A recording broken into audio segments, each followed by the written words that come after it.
Makatanom man gali isang kahoy si Vice President Sara Duterte bisan nga wala sang confidential funds nga ginagamit. Suno kay Private Prosecutor Armando Ligutan, may post ang Agosto 13, 2026 nga nagapakita kay Vice President Sara Duterte nga nagupod sa tree planting activities sa Nunungan, Lanao del Norte. Ini sa idalom sang OVP program nga pagbabago a Million Tree Campaign.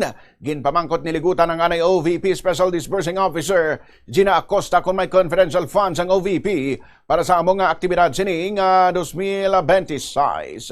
Sabat ni Acosta, wala ginpunto niligutan nga bisan wala sang confidential funds nakahimo gihapon ang OVP sang tree planting activity nga hilway kag wala man sang anuman nga toward incident.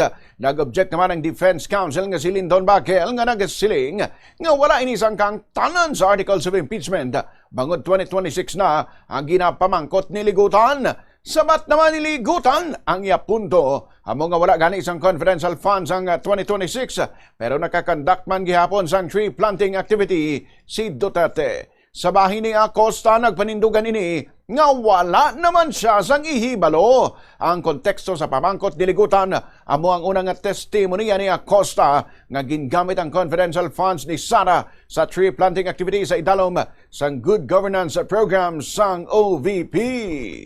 May confidential funds ba yung Office of the Vice President sa taong ito, 2026?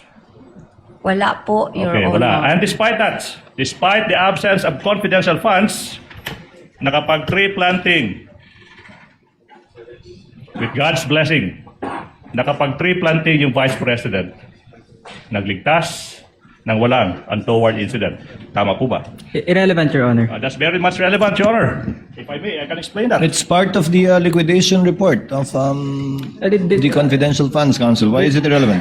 This is for 2026, Your Honor. The question pertains to an activity in 2026, Your Honor, which is not covered by the articles of impeachment, Your Honor. This is 2026, Council? Yes, Your Honor. 2026, the point is, there was no confidential funds allocated and the Vice President was able to conduct one.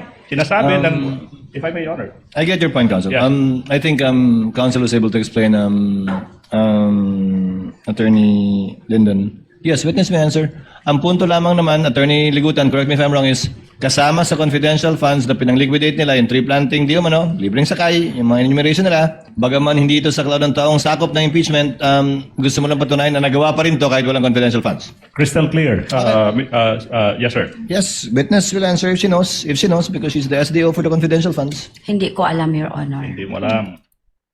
Ang dugang pangalingin kabahin sa ika-17 adlaw sa impeachment trial kahapon.